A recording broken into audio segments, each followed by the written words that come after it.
यहां पर जो उत्तर वैदिक काल में जो विचार थे, उन विचारों को तोड़ने के लिए नई वैचारिक क्रांति हुई, और इन नई वैचारिक क्रांतियों को ही ये बोलते हैं एज ऑफ इंटेलेक्चुअल रेवोल्यूशन। कि 6th सेंचुरी बीसी के बाद का जो समय आया वो इंटेलेक्चुअल रेवोल्यूशन का दौर था। तो इन सब मुद्दों के कारण 6th सेंचुरी बीसी के बाद नए विचारों ने जन्म लिया, और नए विचारों में से एक विचार था बुद्धिज्म। ये पूरा का पूरा क्रक्स है, और ये सारा का सारा यहां पर लिखा हुआ है कि इसके आर्थिक कारण क्या थे, इसके धार्मिक कारण क्या थे, इसके सामाजिक कारण क्या थे, इसके राजनीतिक कारण क्या थे। आपको पूरा का पूरा इसमें समझ में आ जाएगा। बुद्धिज्म की जो कोर फिलोसफी है वो क्या है, मतलब इसका कोर सिद्धांत क्या है जिसके कारण ये इतना ज्यादा पॉपुलर रहा। इसका जो कोर सिद्धांत है वो है मध्यम मार्ग। मध्यम मार्ग कोर सिद्धांत। और ये जो फिलोसफी है ये बोलती है अत्यधिक भोग विलास और अत्यधिक, यदि आप घोर तपस्या करते हैं तो इन दोनों के, ये दोनों है एक्सट्रीम। यदि आप बीच में रहते हैं तो आप मध्यम मार्ग का पालन करते हैं, और यदि आप मध्यम मार्ग का पालन करते हैं तो जीवन में चीजें सरल हो जाती है, आसान हो जाती है, जिंदगी जीनी भी आसान हो जाती है। लेकिन इस मध्यम मार्ग को आपको फॉलो करना पड़ेगा। बहुत सारे ऐसे ट्रैवलर थे जो इंडिया में आए, और आने के बाद यहाँ से बौद्ध धर्म से संबंधित जो चीजें थी उनको लिख करके, डॉक्यूमेंट करके, और वो वहां पर चले गए। जैसे तिब्बत, चाइना, फाहिन हो गए, हुआनसांग हो गए। तो ऐसे बहुत सारे ट्रैवलर्स थे, इनका भी बहुत बड़ा रोल था। नमस्कार, दृष्टि यूपी पीसीएस पर आप सभी साथियों का स्वागत है। दोस्तों, विजय पथ की इस सीरीज में आज ये जो लेक्चर होगा इसमें हम बुद्धिज्म के बारे में डिस्कस करेंगे, और बौद्ध धर्म से संबंधित जो भी आपके यूपी पीसीएस 2026 के लिए महत्वपूर्ण होगा उसको यहां पर देखने का हम लोग प्रयास करेंगे। याद रखिएगा, जो ये सेशन है आज का, जो बुद्धिज्म है, नेक्स्ट जो होगा वो जैनिज्म होगा, जैन दर्शन से संबंधित। बुद्धिज्म और जैनिज्म एग्जामिनर का पहली बात तो फेवरेट टॉपिक है, चाहे भले आप यूपीएससी की तैयारी करें, यूपी पीसीएस और दूसरे जो भी स्टेट पीसीएस है, उन सब में इस पर्टिकुलर टॉपिक से क्वेश्चन भर भर के आते हैं। अच्छा, इसमें दो टाइप के क्वेश्चन है। मैक्सिमम जो क्वेश्चन है वो पहली जो कैटेगरी है, मतलब तथ्य वालों पे, फैक्ट पे थोड़ा सा ज्यादा फोकस करता है। जैसे पहली बौद्ध काउंसिल, दूसरी बौद्ध काउंसिल, जो फर्स्ट हो गया, second, third, fourth Buddhist council, इन सब से संबंधित पूछ लिया कुछ फैक्ट। या फिर the sect of the Buddhism के कौन कौन से हैं, महायाना, हीनयाना, इन सब से संबंधित पूछ लिया। या फिर गौतम बुद्ध के जन्म से संबंधित कुछ चीज पूछ लिया, या फिर सिंबल से संबंधित कुछ चीज पूछ लिया कि धर्म चक्र परिवर्तन से संबंधित जो सिंबल है वो बताइए, जैसे इस बार यूपीएससी में भी आया था। तो ऐसे दो फर्स्ट कैटेगरी है तथ्य बेस्ड, और सेकंड है कॉन्सेप्चुअल एंगल। और कॉन्सेप्चुअल से 20-30% क्वेश्चन आते हैं। कॉन्सेप्चुअल बेस्ड क्वेश्चन इसलिए ज्यादा नहीं आ सकते क्योंकि इसमें कॉन्सेप्ट आप कहां तक पढ़ेंगे, वो आपको पूरा बौद्ध दर्शन और जैन दर्शन पूरा पढ़ना पड़ेगा यदि आप इसमें ज्यादा कॉन्सेप्ट में जाते हैं तो। लेकिन फिर भी आज का जो सेशन होगा उसमें कुछ इस तरीके से पढ़ेंगे कि ताकि आपको जो फैक्ट है वो ज्यादा मगअप ना करने पड़े, आपको चीजें समझ में भी आ जाए। उसी के साथ साथ कुछ जो बेसिक जो कॉन्सेप्ट होंगे उसको भी देखेंगे। अब देखिए, बौद्ध धर्म में सबसे पहला जो पार्ट आता है, जो पॉइंट आता है, वो आता है इसका ओरिजिन। भाई ये क्यों बौद्ध धर्म क्यों आया, इसका उद्गम क्या था, ऐसे क्या कारण रहे जिनके कारण जो बौद्ध जो धर्म आया। दूसरा मेन पॉइंट देखेंगे इसके सिद्धांत, कि इसके जो क्या क्या इसके सिद्धांत रहे, मतलब क्या इसकी कोर जो फिलोसफी है, इसके दर्शन के बारे में थोड़ी सी चर्चा करके, मतलब थोड़ा सा डिस्कस करके फिर हम साइड में हो जाएंगे, क्योंकि एक दायरे में रह करके ही डिस्कशन करना है, अदरवाइज सिद्धांत तो बहुत बड़ा है। उसके साथ फिर हम देखेंगे कि वैश्विक जो इसका प्रसार है वो कैसे रहा। अब देखिए, वैश्विक प्रसार बहुत इंपॉर्टेंट है। कैसे, आप इस बात से समझिए कि बौद्ध धर्म में नॉन वायलेंस पे भी ध्यान दिया है, जैन धर्म ने भी दिया है नॉन वायलेंस पे ध्यान, और उसी के साथ साथ इसका जो वैश्विक प्रसार है, जैसे बौद्ध धर्म का जो वैश्विक प्रसार है, इंडिया में गया से शुरू हुआ, बिहार वाला जो अपना जो क्षेत्र है आज का यूपी बिहार वाला जो क्षेत्र है, वहां पर ओरिजिनेट हुआ बुद्धिज्म। उसके बाद वहां से ये आप देखिए इसका विस्तार कितना रहा। आज के दिन का जो श्रीलंका है वहां पर भी बुद्धिज्म है, उसी के साथ तिब्बत में भी है, चाइना में भी है, जापान में भी है, south Korea, north Korea, south east Asia. तो इसका मतलब इसका जो वैश्विक जो प्रसार है, जो वर्ल्ड जो स्प्रेड है इसका, वो बहुत ज्यादा रहा। स्प्रेड ज्यादा रहा, इसका मतलब इसके कोई कारण रहे होंगे। कारण किस चीज में दिखाई देंगे? कारण एक रीजन ये भी है सिद्धांत। सिद्धांत कैसा रहा? इसका मतलब ये बहुत सिंपल था। सिंपल इसका मतलब किसी से कंपेयर करके बोल रहे हैं। भाई कोई चीज सिंपल है तो हम ये बोलेंगे ना कि किसी ना किसी के कंपैरिजन में वो चीज सिंपल है। तो इसके सिद्धांत में इतनी सिंप्लिसिटी थी कि इसका वैश्विक प्रसार हुआ। और भी बहुत सारे कारण थे, लेकिन एक one of the important reason ये था कि इसका सिद्धांत बहुत अच्छा था, और इसके सिद्धांत और इसके कोर फिलोसफी इतनी सिंपल थी कि वो इजीली एक्सेप्ट करी जा सकती थी। और इसीलिए इसका जो प्रसार रहा, वैश्विक प्रसार, एक कारण है कि इसका वैश्विक प्रसार भी अच्छा खासा रहा। अच्छा, तो जब ये सिंपल है तो किसी के कंपैरिजन में सिंपल होगा। तो ऐसा कौन सा था जिसके साथ हम इसको कंपेयर कर रहे हैं? वो था लेटर वैदिक पीरियड का, जो लेटर वैदिक जो समय था उसका जो धर्म था, उसका जो रिलीजन था, इससे हम उसको कंपेयर करके देख रहे हैं। और वो जटिल था, उसके कंपैरिजन में ये सिंपल था, तो उसकी जटिलता को पहले देखना पड़ेगा, समझना पड़ेगा। उसकी जटिलता को हम समझेंगे तभी हम समझ पाएंगे कि जो उत्तर वैदिक काल में जो धर्म जो जटिल हो गया था, उसने समाज को और अर्थव्यवस्था को किस तरीके से अपने कब्जे में और कंट्रोल में रखा था। उसके बाद फिर आपको सारी चीजें समझ में आ जाएगी। चलिए देखिए, आगे चलते हैं। देखिएगा, 6वीं शताब्दी ईसा पूर्व में जैन और जो बौद्ध जो धर्म था, उस जैन और बौद्ध धर्म में उसके उदय के जो कारण थे उनके बारे में हम लोग पहले चर्चा करते हैं, फिर आपको सारी चीजें समझ में आएगी। चलिए, बौद्ध धर्म के उदय होने के कुछ कारण देखते हैं। देखिए, ये जो कारण है ये कॉमन है। कॉमन किनसे संबंधित है? जैन और बौद्ध धर्म के उदय होने के ये कॉमन रीजंस हैं। अच्छा, केवल बौद्ध और जैन धर्म के नहीं है। एक्चुअली 6वीं शताब्दी ईसा पूर्व में हम इसको बोलते हैं कि इस समय पर वैचारिक क्रांति हुई थी, मतलब इंटेलेक्चुअल रेवोल्यूशन बोलते हैं इसको।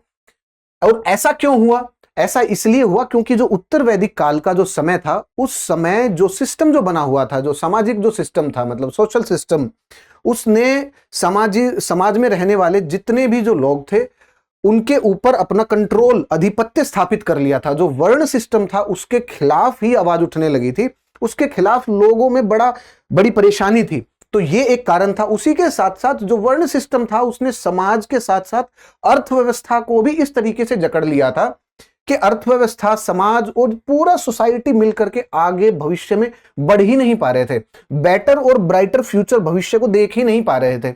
जैसे आज के दिन है, यदि आपसे कोई व्यक्ति ये बात करता है कि जो वुमेन्स है उनको अधिकार नहीं मिलने चाहिए, मान लीजिए कोई भी व्यक्ति आपसे ये बात करता है, तो आज के दिन आप उससे ये बोलेंगे कि ये विचार आपका गलत है। यदि ऐसा विचार रहा तो वो देश और समाज आगे नहीं बढ़ सकता।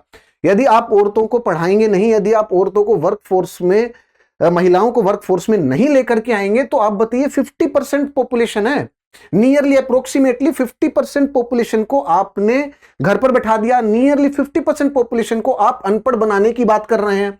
तो ऐसे कैसे ना तो देश बढ़ पाएगा आगे, ना समाज बढ़ पाएगा।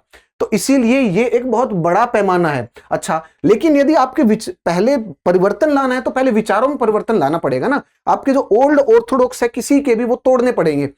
तो इसी तरीके से यहां पर जो उत्तर वैदिक काल में जो विचार थे, उन विचारों को तोड़ने के लिए नई वैचारिक क्रांति हुई, और इन नई वैचारिक क्रांतियों को ही ये बोलते हैं एज ऑफ इंटेलेक्चुअल रेवोल्यूशन। कि 6th सेंचुरी बीसी के बाद का जो समय आया वो इंटेलेक्चुअल रेवोल्यूशन का दौर था, वैचारिक क्रांति का दौर था। नए नए विचार आए, बुद्धिज्म, जैनिज्म, चरवक जैसे विचार, और बोलते हैं ऐसे 62-63 से ज्यादा ऐसे विचार थे जिनको हम बोलते हैं हेटेरोडॉक्स सेक्ट। और वो किसके अगेंस्ट आए थे? वो वैदिक धर्म के अगेंस्ट आए थे। जो लेटर वैदिक जो रिलीजन जो था ना, जो डोमिनेंट हो चुका था, जिसने समाज को जकड़ लिया था, जिसने अर्थव्यवस्था को जकड़ लिया था, और इस तरीके से जंजीरें बन गए थे वो समाज और अर्थव्यवस्था के पैरों में कि वो आगे बढ़ ही नहीं पा रहे थे। तो ये नए विचार आए और इन नए विचारों ने पुराने विचारों को इस तरीके से उनको नेगेट करना और उनको काउंटर करना शुरू किया ताकि समाज और अर्थव्यवस्था आगे बढ़ सके और नई चीजें आ सके। और ऐसा ही था बौद्ध धर्म से। देखिए, अब उन विचारों को देखते हैं, ऐसा कौन से विचार थे। देखिए, सबसे पहला जो पॉइंट था वो था किस चीज से संबंधित था? सबसे पहला पॉइंट था, आपको समाज को देखना पड़ेगा कि लेटर वैदिक जो टाइम था उसमें समाज किस तरीके से था। आपको पता है समाज में वर्ण सिस्टम था, और वर्ण सिस्टम क्या था? एक हायरार्किकल सिस्टम था। हायरार्किकल सिस्टम मतलब किस प्रकार से, थोड़ा सा मैं आपको बताते हुए, जल्दी से बताते हुए चलता हूं। देखिए, इसका मतलब इस तरीके से था, एक हायरार्किकल सिस्टम था, और हायरार्किकल सिस्टम में फर्स्ट यहां पर कौन थे? ब्राह्मण। यहां पर थे ब्राह्मण, फिर उसके बाद क्षत्रिय, फिर वैश्य, फिर शूद्र। ब्राह्मण, क्षत्रिय, और थर्ड लेवल पे थे, थर्ड और फोर्थ वैश्य, शूद्र। अब देखिए, आप ये बात समझिए कि जो फर्स्ट लेवल पे जो ब्राह्मण थे उनका मेन काम क्या था? आप बोलेंगे कि जो उनका जो मेन जो काम था, द मेन पॉइंट इज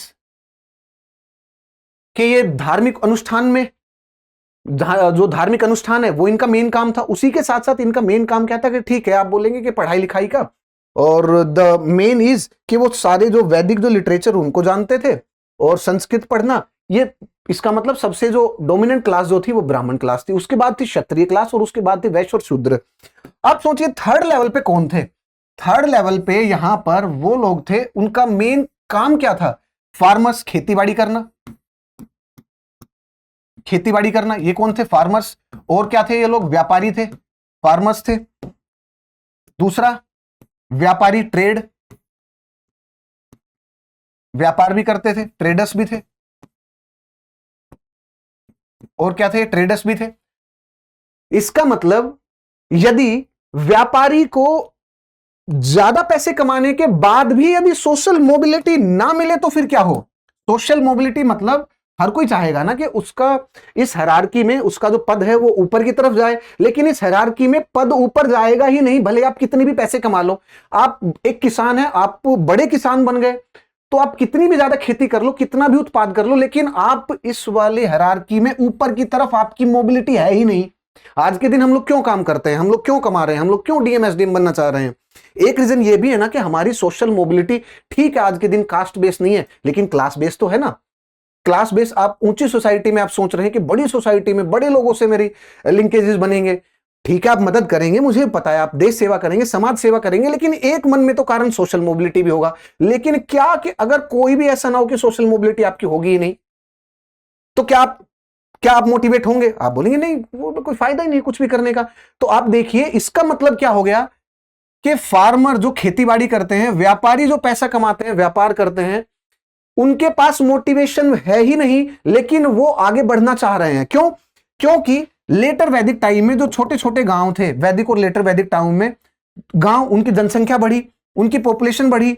जनसंख्या बढ़ने के बाद ये जो थोड़े बड़े गांव थे, अब ये ट्रेडिंग हब बन के थोड़े से बड़े सेंटर बन गए, कस्बे बन गए। अब इनको शहर बनने के लिए इस वर्ण सिस्टम को तोड़ना पड़ेगा, क्योंकि शहर में ना तो जाती है ना, क्योंकि एक कॉस्मोपॉलिटन टाइप से सोसाइटी है। दिल्ली में जाओ, आप अपनी राजधानी में जाओ, कॉस्मोपॉलिटन है। क्या वहां जाकर के आप पूछते हो किसी से खाना खाते टाइम कि आपकी जात क्या, आपका धर्म क्या है? नहीं। ये गांव में हो सकता है लेकिन शहर में नहीं होगा, क्योंकि शहर बनने के लिए जो सबसे पहली जो कैरेक्टरिस्टिक है वो यही है कि आपको इनको तोड़ना पड़ेगा। लेकिन यहां पर देखिए, ये गांव से कस्बा बन रहे हैं, कस्बे से बड़ा शहर प्रॉपर तब होगा जब पहले इस स्ट्रक्चर को कमजोर किया जाएगा।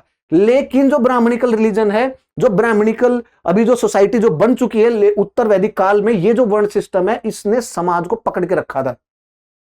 अब समाज को पकड़ लिया तो समाज के पकड़ने के कारण क्या हो गया कि ये इसने अर्थव्यवस्था को भी जकड़ लिया। और अर्थव्यवस्था को जकड़ने का मतलब है कि जो सेकंड वेव और the second phase of the urbanisation है, जो शहरीकरण है, उसका दूसरा जो फेज है, जो दूसरा चरण आने वाला है, अभी महाजनपद बनने वाले हैं, वो बन ही नहीं पाएंगे। और महाजनपद नहीं बनेंगे तो उसके बाद बड़ा साम्राज्य नहीं बनेगा, पूरा भारत एक धागे में नहीं पिरोया जा सकता। ये था मेन रीजन। आपको पहला पॉइंट समझ में आ गया, समाज। दूसरा जो पॉइंट है वो क्या है? दूसरा पॉइंट है अर्थव्यवस्था से संबंधित। दूसरा पॉइंट है अर्थव्यवस्था से संबंधित।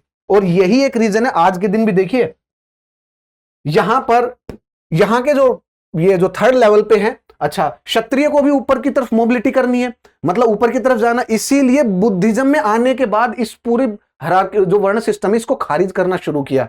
जैनिज्म ने भी इसको कि ठीक इस तरीके से नहीं मानेंगे लेकिन अलग तरीके से मान लेंगे। अगर मानेंगे तो पहले तो एग्जिस्टिंग वाले को नहीं मानेंगे हम इस तरीके से।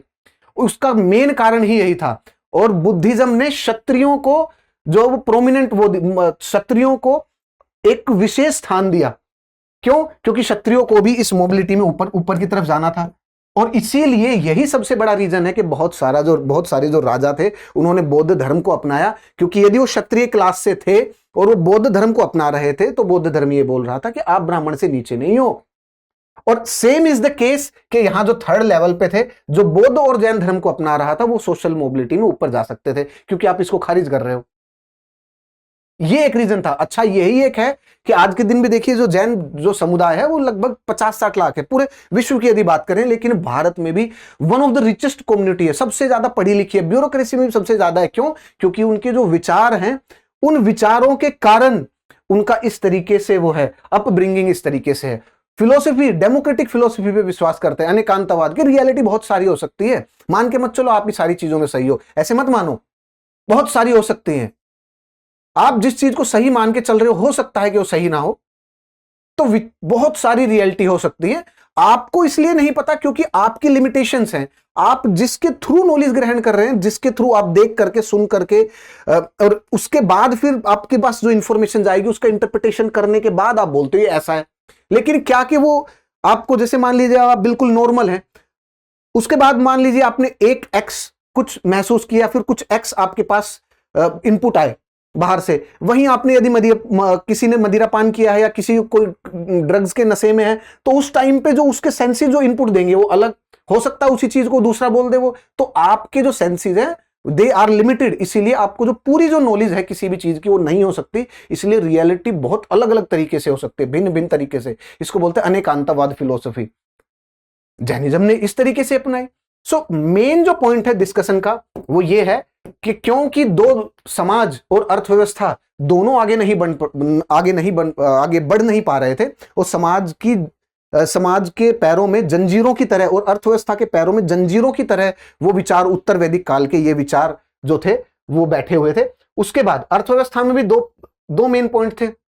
अर्थव्यवस्था में भी खेतीबाड़ी का विस्तार करना था, लेकिन खेतीबाड़ी का विस्तार हो नहीं पा रहा था, फार्मर परेशान थे। क्यों? क्योंकि खेतीबाड़ी के विस्तार के लिए एनिमल पावर की जरूरत पड़ेगी, जैसे आज के दिन मशीन पावर है ना, लेकिन एनिमल पावर कहां पर जा रही है? सारे के सारे जो एनिमल है वो तो बलि में जा रहे हैं। क्योंकि आप बोलते हैं कि एक आदमी को 16 संस्कार कम से कम करने चाहिए, वैसे तो 40 हैं, लेकिन बचे हुए ट्रांसेंडेंटल वर्ल्ड की बात करते हैं, मतलब जो यहां से छोड़ के कहीं दूसरी जगह चले जाए तब करिएगा। 16 यहां कर लीजिए, 16 के 16 में आपको सेक्रीफाइस करना है, आपको कोई ना कोई यज्ञ करना है। तो इसी कारण जो मैन जो पावर थी, जो खेती में, जो एनिमल जो पावर थी, जो खेती बाड़ी में यूज होनी थी, वो यूज कहां हो रही है? वहां पर। तो ये एक सबसे बड़ी समस्या थी, खेती बाड़ी का विस्तार नहीं होना था, नहीं हो पा रहा था। उसी के साथ साथ जो दूसरा एक और जो पॉइंट है वो है शहरीकरण, urbanisation, the second phase of urbanisation. Second phase of urbanisation, second phase of urbanisation, शहरीकरण का दौर आने वाला था, लेकिन वो भी नहीं आ पा रहा था। तो इन सब मुद्दों के कारण 6th सेंचुरी बीसी के बाद नए विचारों ने जन्म लिया, और नए विचारों में से एक विचार था बुद्धिज्म। ये पूरा का पूरा क्रक्स है, और ये सारा का सारा यहां पर लिखा हुआ है कि इसके आर्थिक कारण क्या थे, इसके धार्मिक कारण क्या थे, इसके सामाजिक कारण क्या थे, इसके राजनीतिक कारण क्या थे। आपको पूरा का पूरा इसमें समझ में आ जाएगा। और ये वैचारिक क्रांति क्या थी, अब आपको समझ में आ जाएगी। अब हम आगे चलते हैं, थोड़ी सी रफ्तार बढ़ाते हैं। क्यों? क्योंकि अब आपको पीछे के फंडामेंटल्स आपके क्लियर हो गए। जब फंडामेंटल्स क्लियर है तो इसका मतलब सारी चीजें क्लियर होगी। अच्छा, इस पीडीएफ में जो भी मैंने अभी समझाया ये थोड़ा सा और विस्तार में लिखा हुआ है, आपके रिवीजन के लिए ही है। आप इसको देख लीजिएगा, रिवाइज कर लीजिएगा। यही लिखा हुआ है सारा का सारा कि इसके इकोनॉमिक आर्थिक कारण क्या थे, इसके सामाजिक जो मेन जो कारण थे वो क्या थे, और ये इन सब चीजों में डिस्कस हम लोग कर चुके हैं। यही उसके बाद फिर धार्मिक कारण हो गया, और ये हो गया राजनीतिक कारण। देखिए, ये तो हम पढ़ने के लिए बाइफरकेट किए अलग अलग, लेकिन उन दो कारणों से आपको सारी चीजें फील हो गई होगी कि क्यों ऐसा हुआ। जब बोलते हैं ना कि जब बहुत ज्यादा, जैसे एक विचार है हमारे उसमें जैसे हिंदू धर्म में और इस तरीके से विचार है कि जब भी पाप बढ़ जाता है, जब भी समाज स्थगित हो जाता है, तो उसके बाद कोई ना कोई अवतार जरूर आता है। तो अवतार वो एक सेंस में है, लेकिन उसको आप समझिए इस तरीके से कि जब भी पुराने विचार किसी समाज को, किसी समुदाय को जकड़ लेते हैं, तो जो नए जो विचार आते हैं उनसे जो उनको जो नए जो विचार होते हैं वो पुराने विचारों से उनको मुक्ति दिलाते हैं। यही अवतार का कॉन्सेप्ट। और अवतार का कॉन्सेप्ट है क्या? इससे ज्यादा कुछ भी नहीं है। ठीक है, अब आगे चलते हैं। देखिए, सो धार्मिक कारण और राजनीतिक कारण ये हम देख चुके हैं। अब हम आगे चलते हैं, थोड़ा सा और देखते हैं। ये सारा का सारा निष्कर्ष एक सामूहिक वैचारिक क्रांति के रूप में मैंने इसमें फ्लो चार्ट में एक्सप्लेन किया है। आप इस पीडीएफ को डाउनलोड करना और इनको रिवाइज कर लीजिएगा। ठीक है, अब आगे चलते हैं, बौद्ध धर्म के से संबंधित और भी पॉइंट्स को देखते हैं। देखिए, अब बौद्ध धर्म आया कैसे और ये ओरिजिनेट कैसे हुआ, आप सभी को पता है। गौतम बुद्ध, उनका जन्म, उनके बारे में जन्म से संबंधित जो कहानियां वो आपको भी पता है। देखिए, उनका जन्म कब हुआ? उनका जन्म हुआ 563 बीसी में। 563 बीसी, ये एक इंपॉर्टेंट है, पॉइंट है, तथ्य आपको पता होना चाहिए। अच्छा, इनके जन्म से संबंधित जो बुद्धिज्म में, बौद्ध धर्म में, इनके जन्म से संबंधित मतलब पूरे जीवन में जन्म हो गया। जब उन्होंने घर त्याग किया, उसके बाद जब बोध गया में जब सब पहला लेक्चर दिया, अच्छा, उसमें उसके बाद जो सरमन हो गया, जब उन्होंने महापरिनिर्वाण मतलब उनकी जब मृत्यु हुई, तो उनके लाइफ के जो जीवन के जो महत्वपूर्ण जो इवेंट थे ना, उनको सिंबल से भी दर्शाते हैं। तो आपको सारे सिंबल पता होना चाहिए। जैसे जन्म से जो संबंधित जो सिंबल है जो बौद्ध धर्म में, वो है ये लोटस है। उसके बाद जो उनके धर्म से संबंधित एक और, जैसे ग्रह जो त्याग है उसको हम डिपिक्ट करते हैं, एक मिनट, उसको डिपिक्ट करते हैं पहले उसको बोलते हैं महाबहिष्क्रमण, और हम डिपिक्ट करते हैं घोड़े से। ऐसे ही जब जो नेक्स्ट आता है, अच्छा थोड़ी सी कहानी बता देता हूं, जैसे 563 बीसी में हुआ, लुम्बिनी में इनका जन्म हुआ, और ये एक जैसे गण राज्य था जो हमने डिस्कस किया था महाजनपद में। आपने वो लेक्चर नहीं देखा, जाकर के देखिए पूरा, आपको मजा आएगा उसमें। अच्छा, इनका जो क्लैन था वो शाक्य क्लैन था, और इनका जो परिवार था वो शाही परिवार था। जब इनका जन्म हुआ तब एक भविष्यवाणी हुई, उनके पिता को किसी ने भविष्य बताया कि आपका जो बच्चा है वो इस प्रकार से जब वो बड़ा होगा तब वो वैराग्य के रास्ते में जाएगा। तो उनके पिताजी ने बोलते हैं ऐसी कहानियां हैं, अच्छा कि उस पे ऊपर भी डिस्प्यूट है, जैसे dispute not in that sense, लेकिन कुछ जैसे कि बी.आर. अम्बेडकर जी बोलते हैं इस चीज को वो मानते ही नहीं है। वो बोलते हैं कि ठीक है मैं बुद्धिज्म से इंस्पायर्ड हूं, लेकिन ऐसा नहीं है कि I accept the Buddhism in the totality, मैं अपने तरीके से करूंगा। इसलिए उन्होंने नवयान दिया, मतलब बुद्धिज्म का ही एक सेक्ट जो उनके जो वो समझते थे बुद्धिज्म के बारे में, उनको उन्होंने नवयान बोला, और उनके जो फॉलोवर थे वो भी नवयान को ही मानते थे, और अपने फॉलोवर्स को भी नवयान को ही फॉलो करने के लिए बोला था। देखिए अब 563 में उनका जन्म हुआ। उनके जन्म के बाद बोलते हैं कि 29 साल तक उनके जो पिताश्री थे उन्होंने उनको घर में रखा, मतलब उनको सांसारिक जो दुख है उनसे दूर रखा, सारी सुख की चीजें सारी उनके पास उपलब्ध थी। लेकिन उसके बाद जब 29 वर्ष के हो गए थे, उस आयु में उन्होंने सांसारिक वैराग्य जो सांसारिक जो वैभव था उसका त्याग कर दिया और तपस्या की ओर प्रस्थान किया उन्होंने। क्योंकि एक बार वो जब अपने महल से निकले अपने सारथी के साथ घोड़े पर बैठ करके, अच्छा उनके सारथी का नाम घोड़े का नाम, ये सारी चीज आपको पता होना चाहिए क्योंकि ये पूछ सकता है उसमें, और आपके पास ऐसे तथ्य नहीं है तो एक बार प्रीवियस ईयर क्वेश्चन देख लेना, आपको सारे मिल जाएंगे, इसमें सारी चीजें हैं, ठीक है, देख लीजिएगा। अच्छा, उसके बाद बोलते हैं कि उन्होंने 3-4 चीजें देखी, जैसे एक बुजुर्ग व्यक्ति को देखा, उसके बाद उन्होंने एक डिजीज्ड पर्सन, मतलब जिसको बीमारी थी उसको देखा, और भी उन्होंने बहुत सारी 2-3 चीजें और देखी, तो उनको बड़ा दुख हुआ। फिर उन्होंने अपने जो सारथी थे उनसे पूछा क्या ऐसी अवस्था मुझे भी होगी क्या? तो उसके बाद बोलते हैं कि उसके बाद वो बहुत सोच विचार में चले गए, और उसके बाद फिर उन्होंने 29 साल की उम्र में एक रात को अपना घर छोड़ करके फिर वो चले गए और वैराग्य के रास्ते पर वो चले गए। ये थोड़ा सा सिंप्लीफाइड, और मैं जल्दी से स्टोरी बता करके आगे बढ़ रहा हूं। उसके बाद वो काफी सालों तक भटकते रहे, और एक टाइम ऐसा आया जब उनको एनलाइटनमेंट हुआ। लगातार 19 दिनों तक उन्होंने ध्यान किया, मेडिटेशन किया, और फिर उसके बाद उनको ज्ञान की प्राप्ति हुई। उसके बाद जब उनको ज्ञान की प्राप्ति हुई उसके बाद उन्होंने पहला उपदेश दिया जिसको हम बोलते हैं सरमन। और ये जो पहला उपदेश दिया था ये दिया था सारनाथ में, बनारस के पास। इससे इसको हम बोलते हैं, इस इवेंट को धर्म चक्र परिवर्तन। इसको रिप्रेजेंट कैसे करते हैं? व्हील से रिप्रेजेंट करते हैं। और उसके बाद 80 साल की उम्र में 483 BCE में उनकी डेथ हुई, और ये कहां पर हुई थी? कुशीनगर में इनका निधन हुआ 80 साल की उम्र में। और इस इवेंट को हम स्तूपा से रिप्रेजेंट करते हैं, और इस इवेंट का नाम क्या बोलते हैं? हम इसको बोलते हैं महापरिनिर्वाण। तो अभी तक आपको 4-5 जो मेन इवेंट थे उनके बारे में पता चला। जब उनका जो जन्म हुआ, रिप्रेजेंट कैसे करते हैं? लोटस से। ग्रह जो त्याग था, रिनंशिएशन, वो कैसे करते हैं? वो उससे संबंधित जो सिंबल था वो हमने देखा, घोड़े से संबंधित। अच्छा, उसके बाद जो थर्ड जो मेन इवेंट था वो था एनलाइटनमेंट। ये पीपल का जो वृक्ष है इससे हम रिप्रेजेंट करते हैं। इसको क्या बोलते हैं? इस वाले, जैसे ये जो एनलाइटनमेंट हो गया। उसके बाद जो नेक्स्ट हो गया प्रथम उपदेश, जिसको हम बोलते हैं धर्म चक्र परिवर्तन। इसको रिप्रेजेंट कैसे करते हैं? व्हील से, और ये स्तूपा से। डन हो गया। अब आगे चलते हैं, थोड़ा सा और देखते हैं। अब देखिए बुद्धिज्म की जो कोर फिलोसफी है वो क्या है, मतलब इसका कोर सिद्धांत क्या है जिसके कारण ये इतना ज्यादा पॉपुलर रहा। इसका जो कोर सिद्धांत है वो है मध्यम मार्ग कोर सिद्धांत। और ये जो फिलोसफी है ये बोलती है अत्यधिक भोग विलास और अत्यधिक, यदि आप घोर तपस्या करते हैं तो इन दोनों के, ये दोनों है एक्सट्रीम। यदि आप बीच में रहते हैं तो आप मध्यम मार्ग का पालन करते हैं, और यदि आप मध्यम मार्ग का पालन करते हैं तो जीवन में चीजें सरल हो जाती है, आसान हो जाती है, जिंदगी जीनी भी आसान हो जाती है। लेकिन इस मध्यम मार्ग को आपको फॉलो करना पड़ेगा। अच्छा, मध्यम मार्ग से पहले उन्होंने क्या बोला? उन्होंने कहा कि जीवन में 4 आदि सत्य है, इनको याद रखो। पहली बात तो जीवन में दुख रहेंगे ही रहेंगे। दुख इसलिए है क्योंकि आपके मन में इच्छा है, उन इच्छा की पूर्ति के लिए आप सारा संघर्ष करते हैं। जब वो इच्छाएं पूरी नहीं होती तो आपको दुख होता है, और जब उस रास्ते में चलते हैं उन इच्छाओं को पूरा करने के लिए तब भी पेन तो होता ही है। तो इसीलिए जो सारे जो दुखों का कारण है वो है तृष्णा, इच्छा। दुख है, यस, उनका कारण है यस, दुखों का कारण है। और ये जो दुख है याद रखिए इनका वो हो सकता है, मतलब इनका जो दुख है, दुखों का अंत संभव है, इनका अंत हो सकता है। और ये कैसे होगा? ये होगा अष्टांगिका मार्ग से। अष्टांगिका मार्ग मतलब उसकी कोर जो बात है अष्टांगिका मार्ग की यही कि वेल बैलेंस लाइफ की तरफ ध्यान दीजिए, अति की तरफ अति की तरफ मत जाइएगा।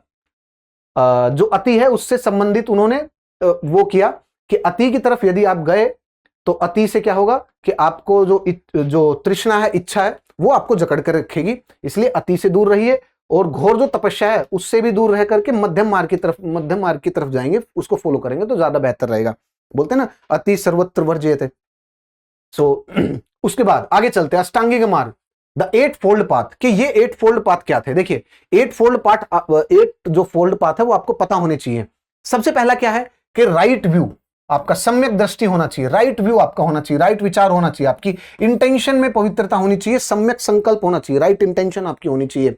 जब ये आपके होंगे तो राइट स्पीच भी आ जाएगी, क्योंकि पहले आपके विचारों में चीजें आती है और फिर उसके बाद चीजें आती है। यदि विचार पवित्र हो गए, आपका व्यू, आपका जो दृष्टिकोण है वो सही हो गया, सम्यक दृष्टि, सम्यक संकल्प, तो सम्यक वाक। देखिए जो ब्यूरोक्रेट होते हैं, मतलब जो आप डीएम एसडीएम जो इन सब की तैयारी कर रहे हैं, आप यूपीएससी की भी तैयारी कर रहे होंगे, यूपी पीसीएस की भी, तो बोलते हैं कि जो ब्यूरोक्रेट होते हैं अधिकारी, उनमें वाक संयम होना चाहिए। उनकी एक एक जो उनका जो शब्द होगा वो कभी जाकर के कोई सरकारी रिकॉर्ड, कोई गवर्नमेंट रिकॉर्ड बनेगा, तो इसीलिए उसके पास वाक संयम होना ज्यादा आवश्यक है। तो आपके पास राइट स्पीच होनी चाहिए और उसी के साथ आपके एक्शन भी पवित्र होने चाहिए, सम्यक आपके कर्म होने चाहिए। उसके साथ साथ आपके एफर्ट वो भी अच्छे होने चाहिए, राइट एफर्ट होने चाहिए, राइट आपका कंसंट्रेशन होना चाहिए। यदि कंसंट्रेशन आपका ठीक नहीं है, संतुलित नहीं है, तो आप कोई भी चीज अचीव नहीं कर सकते। बहुत शॉर्ट स्पैन है कंसंट्रेशन का, तो आप इच्छाओं को मार ही नहीं पाएंगे, आपके मन में इच्छा आएगी आएगी। इसलिए जब कंसंट्रेशन होता है, जैसे आप पढ़ते हैं किसी भी चीज में, आप मेडिटेशन करते हैं, ध्यान करते हैं, तो आपके दिमाग में वैसे भी कोई चीज नहीं आई, कोई इच्छा जनरेट होगी नहीं। यदि आपका कंसंट्रेशन ही नहीं है, राइट कंसंट्रेशन आप कर ही नहीं पा रहे हैं, आपके एक जगह ध्यान आप केंद्रित कर ही नहीं पा रहे हैं, तो वो भी आपको 8 फोल्ड पाथ से दूर लेकर की तरफ जाएगा, वो दुख के रास्ते पर लेकर के जाएगा। याद करिए इसको, ये जो चक्र था इसको याद करिएगा, इस पर ध्यान दीजिए 1 मिनट। ये देखिए क्या बोला उन्होंने क्या कहा था कि दुख के संसार में दुख भरा हुआ है, सबसे पहला पॉइंट याद रखना।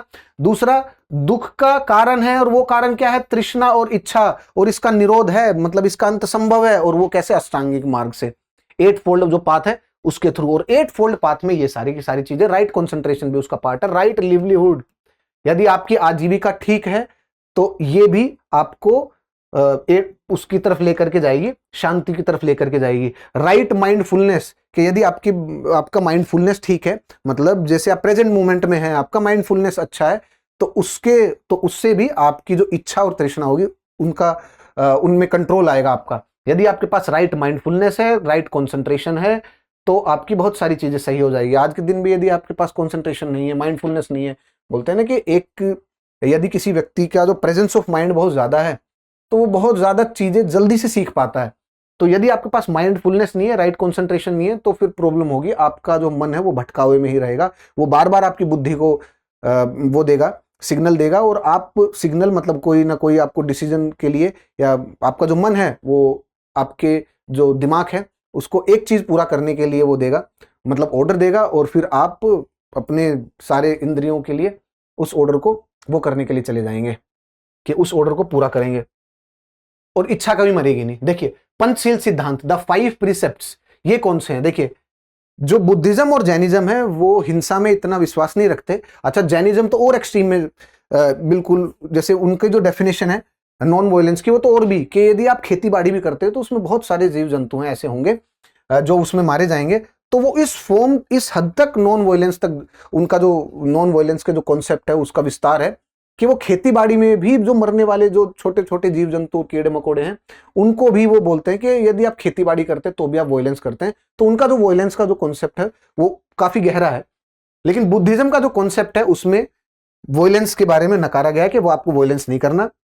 उसी के साथ साथ नो स्टीलिंग, कोई चोरी नहीं करनी, सेक्सुअल मिसकंडक्ट ये भी नहीं, लाइंग एंड गॉसिप, झूठ बोलना, किसी की निंदा करना, ये भी बिल्कुल नहीं, और नशीले पदार्थों का सेवन नहीं करना, क्योंकि यदि इंटॉक्सिकेशन रहेगा तो वो आपके इंद्रियों के ऊपर कंट्रोल रखेगा, आपके दिमाग के ऊपर, और मन हमेशा आपका दिमाग के ऊपर हावी रहेगा यदि आप ये काम करते हैं। और यदि आप ये हैं तो ये बोलेंगे झूठ, ये इनमें हमेशा प्रॉब्लम आएगी, याद रखिएगा।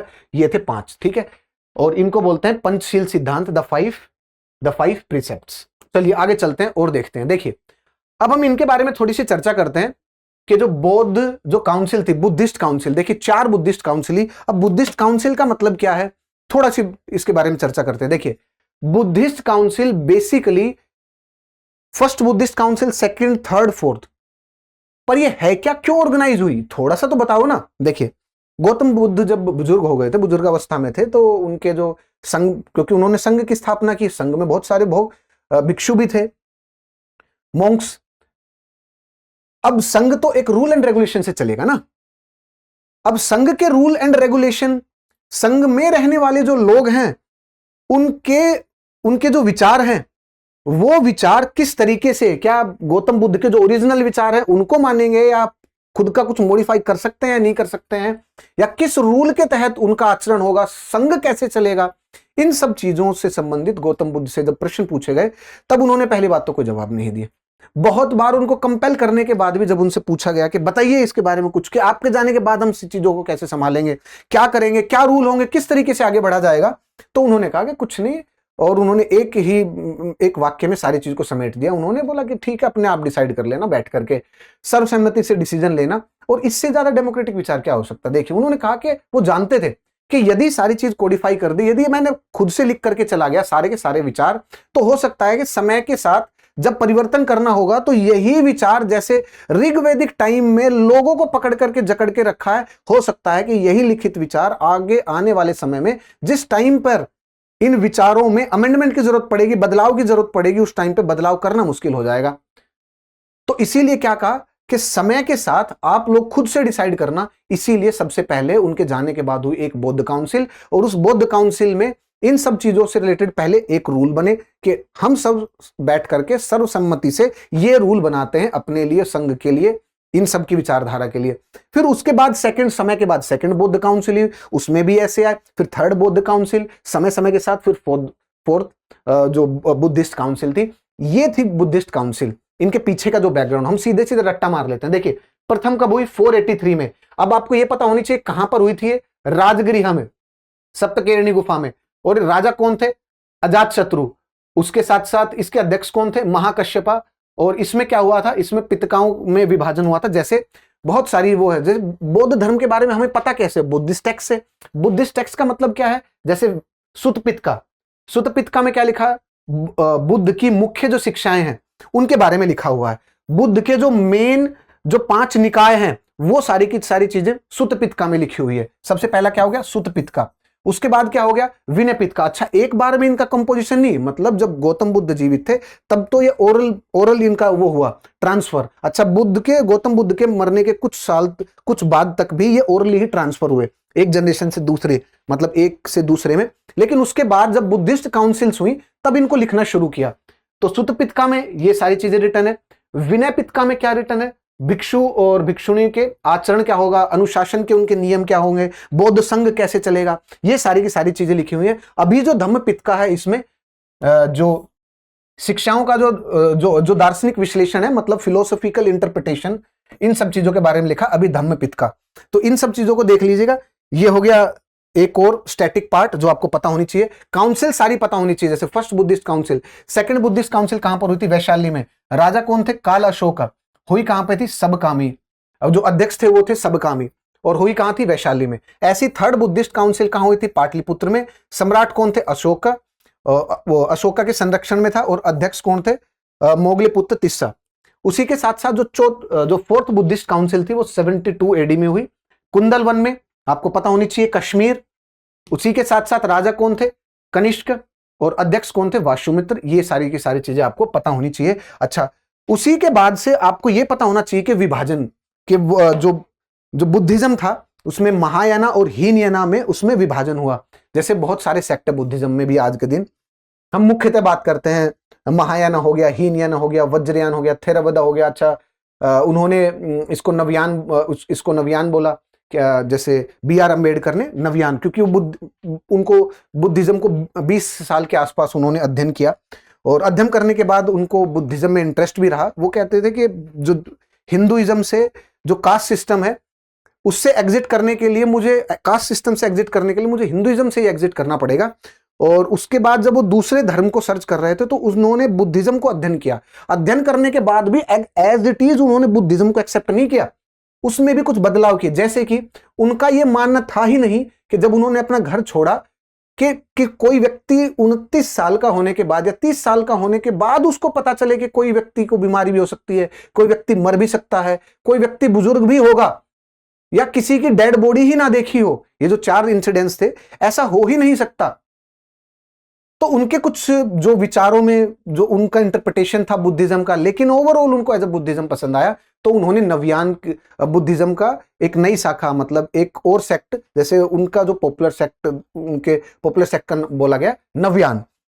तो ऐसे बहुत सारे सेक्ट हैं, उन सेक्ट के बारे में आपको हमें पता होना चाहिए। अच्छा, सेक्ट का मतलब क्या है कि समय समय पर जो बुद्धिज्म के जो मानने वाले हैं उनमें 2 गुट बन गए, कि एक का ये मानना है कि बुद्धिज्म की कोर सिद्धांत ये है, और एक का दूसरे का ये मानना है।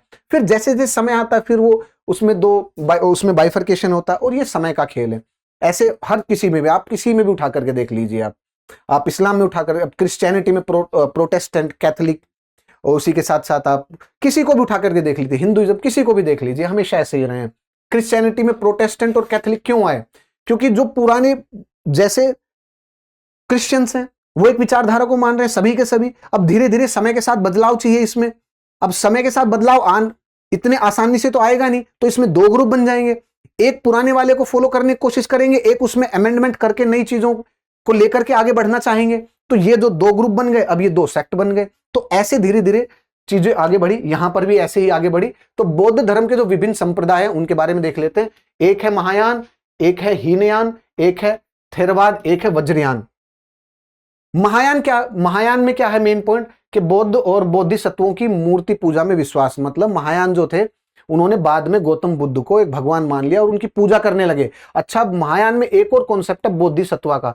बोधिसत्व का कॉन्सेप्ट क्या बोलता है कि जब भी किसी व्यक्ति ने निर्वाण प्राप्त किया, या कोई किसी ने भी निर्वाण प्राप्त किया, तो उसको ह्यूमैनिटी के लिए या उसको दूसरों के निर्वाण के लिए भी वो करना चाहिए, मतलब उस एफर्ट लगाने चाहिए। और ये एफर्ट है, ये कॉन्सेप्ट है बोधिसत्व का। अच्छा, इसका प्रसार कहां कहां पर? उत्तर भारत, चीन, कोरिया, तिब्बत, जापान, यहां पर बहुत सारी जगह बोधिसत्व का कॉन्सेप्ट, और ये Mahayana sect of the Buddhism, ये इसको फॉलो करते हैं। उसके बाद एक आता है हीनयान, के हीनयान जो कॉन्सेप्ट क्या बोलता है कि जो कोर जो बुद्धिज्म की जो फिलोसफी, हम तो उसी को मानेंगे। बोधिसत्व का कॉन्सेप्ट ये नहीं मानते, और बुद्ध की जो मूल शिक्षाएं हैं, जो धारणाएं थी, हम उनको फॉलो करेंगे। गौतम बुद्ध को ये भगवान नहीं मानते, ना उनकी मूर्ति पूजा करते, और ये इसके मेन कॉन्सेप्ट थे हीनयान के। उसके बाद आया थेरवाद, सबसे प्राचीन जीवित शाखा है। बुद्ध की जो मूल शिक्षाएं हैं उनके सबसे करीब है थेरवाद जो बुद्धिज्म है। कहां कहां पर आपको पता होना चाहिए? श्रीलंका में, म्यांमार में, थाईलैंड और कंबोडिया में। ऐसे ही वज्रयान है, और वज्रयान भी जैसे ये कहां पर थे, मतलब 900 CE में ये विकसित हुआ। तांत्रिक बौद्ध धर्म के, मतलब इसमें थोड़ा सा तांत्रिज्म का इन्फ्लुएंस है इसमें। बाकी एज सच ज्यादा पॉइंट देखने की आपको आवश्यकता नहीं है, नॉर्मल है, कोई चीज आएगी तो यहीं से आ जाएगी। और बहुत ज्यादा डेप्थ में जाने, देखिए इस वाले टॉपिक में जितने आप गहराई में जा सकते हैं आप जा सकते हैं उसमें, लेकिन उसमें जाने का कोई फायदा है नहीं, ठीक है। अब देखिए द लाइट ऑफ द धम्मा, बौद्ध धर्म का तेजी से फैलने का जो मेन जो कारण है वो क्यों है? Rapid rise. देखिए 2-3 कारण है for the rapid rise of the Buddhism. सबसे पहला इसका कारण क्या है? बिल्कुल फिलोसफी, सिंप्लिसिटी सबसे पहला कारण। दूसरा क्या है कि जो क्षत्रिय जो वर्ग था, क्योंकि उनको टॉप में जाना था, तो इसीलिए बुद्धिज्म ने उनको एक्नॉलेजमेंट दिया कि जो राजा है वो क्षत्रिय है, तो वर्ण सिस्टम के अकॉर्डिंग भी क्षत्रिय है, ब्राह्मण से नीचे नहीं है। तो इसीलिए क्योंकि उन्होंने क्षत्रियों को एक्नॉलेजमेंट दिया, इसीलिए राजाओं ने बुद्धिज्म को जिन्होंने अपनाया, तो अब जब राजाओं ने बुद्धिज्म को अपनाया, जो मेन जो इन्फ्लुएंशियल पर्सनैलिटी है उस समय की, उन्होंने बुद्धिज्म को अपना लिया, तो जो प्रजा है वो भी बुद्धिज्म को अपनाएगी। प्लस राजाओं ने जब राजा पैट्रोनेज दे रहे हैं, मतलब संरक्षण दे रहे हैं धर्म को, तो उसका विस्तार भी करेंगे। इसको बोलते हैं डिफ्यूजन प्रोसेस, हायरार्किकल डिफ्यूजन। बहुत सारे डिफ्यूजन होते हैं, मतलब स्पेस में किसी भी चीज का फैलना, उसको बोलते हैं डिफ्यूजन। डिफ्यूजन के भी अलग अलग तरीके होते हैं। एक आता है हायरार्किकल डिफ्यूजन, और भी डिफ्यूजन के, let's not go into that, लेकिन उस शब्द पे फोकस करिए और आगे बढ़िए। सेकंड इंपॉर्टेंट क्या है कि patronage by the king, patronage by kings. और दूसरा, और किंग्स में कौन थे? क्षत्रिय। क्षत्रिय कौन थे? सेकंड उसमें लेवल पे। अच्छा, थर्ड में कौन थे? व्यापारी और फार्मर्स। उन्होंने भी तो इसको अपनाया ना, क्योंकि उनको भी तो सोशल मोबिलिटी और उनके अकॉर्डिंग जो चीजें आ रही थी ना। तो इसीलिए जो तीसरा जो मेन पॉइंट क्या था, तीसरा मेन पॉइंट क्या था इसके पॉपुलर होने का? The third main point for the popularity of the Buddhism is traders. Traders, और ट्रेडर्स कैसे थे? क्योंकि व्यापारियों के साथ ये विचार, और व्यापारियों के साथ बुद्धिस्ट मोंक्स भी, और व्यापारी जो थे, जैसे आपने ये पढ़ा होगा अजंता केव, एलोरा केव, ये सारे के सारे वेस्ट में क्यों थे? ये सारे के सारे वेस्टर्न घाट में क्यों है? क्योंकि सेंट्रल इंडिया से, यूपी से, बिहार से, मध्य प्रदेश से यदि लोगों को व्यापार करना है समुद्र के रास्ते से, तो गुजरात तक जाना पड़ेगा, महाराष्ट्र तक जाना पड़ेगा, वहां से फिर बोट में बैठ करके आपको वहां जाना है पर्शियन गल्फ तक। तो इसका मतलब, और पहले तो 6-6 महीने लगते थे। तो इसीलिए ऐसी जगह पर रुकने की चीजें बनाई गई, जैसे वेस्टर्न घाट वाला एरिया हो गया, वहां पर बुद्धिस्ट मोंग के लिए भी जगह बन गई। प्लस जो ट्रेडर और व्यापारी आते थे वो बौद्ध धर्म की शिक्षा भी लेते थे, प्लस कुछ समय विश्राम भी करते थे। तो इसी के, और फिर वो ही लोग जो बुद्धिज्म की जो फिलोसफी है और बुद्धिज्म से संबंधित जो चीजें हैं वो दूसरी नई जगह पर भी लेके गए। तो इसीलिए the patronage by the Kings और उसी के साथ ट्रेडर्स और इसकी सिंप्लिसिटी, इन सभी चीजों के कारण ये बहुत पॉपुलर रहा। सबसे पहला क्या हो गया? सिंप्लिसिटी। अच्छा, इन्होंने लोकल लैंग्वेज भी यूज की, जैसे जो बुद्धिज्म है। अच्छा, अर्ली वैदिक काल में मेन जो भाषा थी वो क्या थी? संस्कृत। संस्कृत किसकी भाषा थी? जो हायरार्की में सबसे टॉप में है, ब्राह्मण्स, उनकी लैंग्वेज। आम पब्लिक की भाषा थी क्या? नहीं। तो आम पब्लिक की भाषा में जब इन्होंने सिंपल विचार फैलाए तो वो जल्दी फैलते हैं, और ऐसा ही हुआ।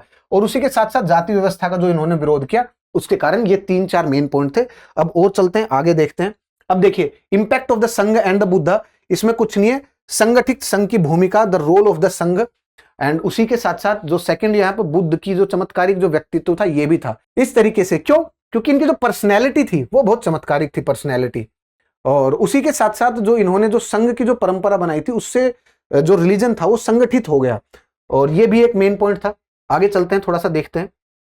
उसके साथ साथ कुछ जो राजा थे उनका नाम देख लेते हैं, जैसे अशोका ने अपनाया इसको, उसके साथ साथ कनिष्क ने इसको अपनाया, और हर्षवर्धन पोस्ट गुप्ता के टाइम पे जो थे उन्होंने। अच्छा, बहुत सारे ऐसे ट्रैवलर थे जो इंडिया में आए और आने के बाद यहाँ से बौद्ध धर्म से जो संबंधित जो चीजें थी उनको लिख करके, डॉक्यूमेंट करके, और वो वहां पर चले गए, जैसे तिब्बत, चाइना, फाहिन हो गए, हुआनसांग हो गए। तो ऐसे बहुत सारे ट्रैवलर्स थे, इनका भी बहुत बड़ा रोल था। और जो राजा थे उनमें तो था, सबसे बड़े कौन थे? अशोका। अशोका ने अपनी पॉलिसी अपनाई। कौन सी पॉलिसी थी? धम्म की पॉलिसी। जब हम मौर्यन साम्राज्य पढ़ेंगे तो इनके बारे में चर्चा करेंगे। अच्छा, अशोका ने इसको फैलाने में भी बहुत हेल्प की, क्योंकि जब इन्होंने बौद्ध धर्म को अपनाया तब उसके बाद इन्होंने अपने पुत्र महेंद्र और पुत्री संघमित्रा को भी इसका प्रचार फैलाने के लिए श्रीलंका, म्यांमार, इन सभी क्षेत्रों में भेजा। और उसके अलावा कनिष्क तो थे ही, इन्होंने नॉर्थ वेस्ट में यहां पर फैलाया बुद्धिज्म को, इस वाले एरिया में। और हर्षवर्धन आपको पता ही है। चलिए उसके बाद देखते हैं, व्यापारियों से संबंधित थोड़ी सी डिस्कशन करते हैं। देखिए, बुद्धिज्म के विस्तार का एक ये भी कारण था, क्योंकि इस साइड में देखिए, इस साइड में है सारी की जो आप केव्स के बारे में पढ़ते हैं ना, अजंता गुफा, एलोरा गुफा, वो सारी की सारी कहां पर है? वो सभी यहां पर है ना। क्यों थी यहां पर? क्योंकि जिस किसी को भी व्यापार करना है भारत में, और यदि बाहर से भी व्यापार करना है, तो आपको सामान लेकर के आना पड़ेगा। या तो लैंड आपको रास्ता अपनाना पड़ेगा, या फिर आपको पानी के रास्ते से जाना पड़ेगा। पानी के रास्ते से जाने के लिए आपको ऐसे जाना पड़ेगा, गुजरात से होते हुए यूं इस साइड से जाना पड़ेगा आपको। तो इस रास्ते के लिए गुजरात तो आना पड़ेगा आपको। तब गुजरात तब आया जाएगा ना जब आप यहां पर पहुंचेंगे, और एक दिन में तो आप यहां से निकलेंगे नहीं। तो आराम करने के लिए ये सारी की सारी जो गुफाएं थी इस स्थान पर बनाई गई। उसके साथ और भी चीजें थी, जैसे कि बुद्धिज्म और जैनिज्म सिल्क रूट है, जैसे सेंट्रल एशिया से जाते हुए व्यापार करने के लिए सिल्क रूट थी। भारत का जो उत्तर पथ और दक्षिण पथ है वो इसके साथ इंटीग्रेट हो गया, और उसमें उत्तर पथ दक्षिण पथ के थ्रू होते हुए सिल्क रूट से बुद्धिज्म की जो फिलोसफी और विचार है, सेंट्रल इंडिया और चाइना, वो इधर चाइना तक वो ये फैली थी। ये सारे इससे संबंधित मेन पॉइंट थे। तो साथियों आज का जो सेशन है वो इतना ही है। पीडीएफ को आप डाउनलोड कर लेना, लिंक डिस्क्रिप्शन बॉक्स में है, और जो कमेंट सेक्शन का जो पहला वो है उसमें आपको मिल जाएगा। कमेंट सेक्शन जो पहला होगा उसमें आपको मिल जाएगा, नहीं तो डिस्क्रिप्शन बॉक्स में आप टेलीग्राम चैनल पे जाइएगा, उसको डाउनलोड कर लीजिएगा, सेशन को देखिएगा, आपको चीजें क्लियर हो जाएगी। और इतना काफी है। उसके अलावा कोई बाहर से जो चीजें आती है तो उसको छोड़ देना, क्योंकि ये बहुत बड़ा टॉपिक है, व्यापक टॉपिक है, ठीक है। सो नेक्स्ट सेशन होगा उसमें जैनिज्म को देखेंगे। साथियों आज इतना ही आज के सेशन में। Thank you very much. जय हिंद, जय भारत, नमस्कार। अब एग्जाम की तैयारी को और बेहतर करने के लिए हमारे चैनल को लाइक, शेयर और सब्सक्राइब करना ना भूलें।